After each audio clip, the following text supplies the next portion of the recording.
Bonjour et bienvenue. Aujourd'hui, on explore un truc assez fascinant, la nature paradoxale de notre esprit. Comment il peut s'étendre, genre à l'infini, et en même temps se retrouver tout petit, tout confiné. On va s'appuyer sur des extraits d'un texte, avec une citation clé de Bediüzzaman Said Nursi, et puis l'analyse d'un commentateur. L'idée, c'est d'essayer de comprendre ça. Comment notre intellect peut d'un côté embrasser l'univers et de l'autre se retrouver coincé sur presque rien. Alors, on regarde ça de plus près. Cette idée centrale de Noursi, elle est quand même frappante. Il parle du champ de la pensée et il dit que ce champ, parfois il est tellement vaste, insaisissable, et d'autres fois, hyper étroit. Pas la place pour une aiguille, dit-il. Absolument. Et ce qui est incroyable d'emblée, c'est cette capacité de l'esprit à voyager, sans effort ou presque.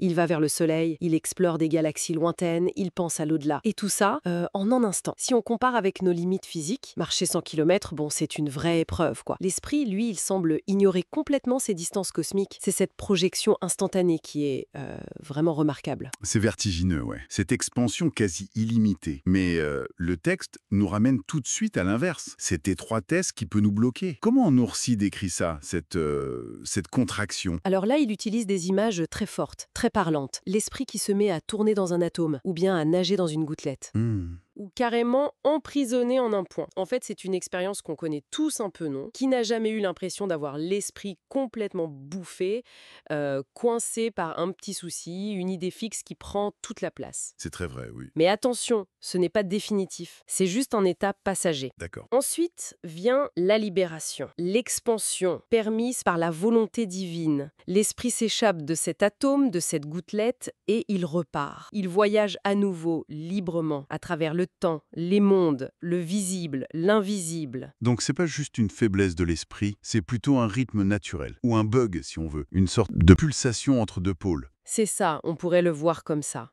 Et ça, c'est pour nous inciter à réfléchir, à contempler. Ça touche à une question importante. À quoi sert la connaissance? Pas juste à accumuler des infos, mais peut-être à apprendre à voir l'art, la sagesse dans la création, y compris dans le fonctionnement de notre propre esprit. D'accord. Donc si on résume un peu, ce qui ressort vraiment, c'est ce mouvement perpétuel. L'esprit qui peut s'étirer, grandir comme les cieux, englober la création, et puis hop, se replier sur lui-même, devenir minuscule comme un atome. C'est exactement ça. C'est peut-être ça finalement la signature de l'intellect humain, cette plasticité incroyable, cette capacité à changer d'échelle de façon radicale. Précisément.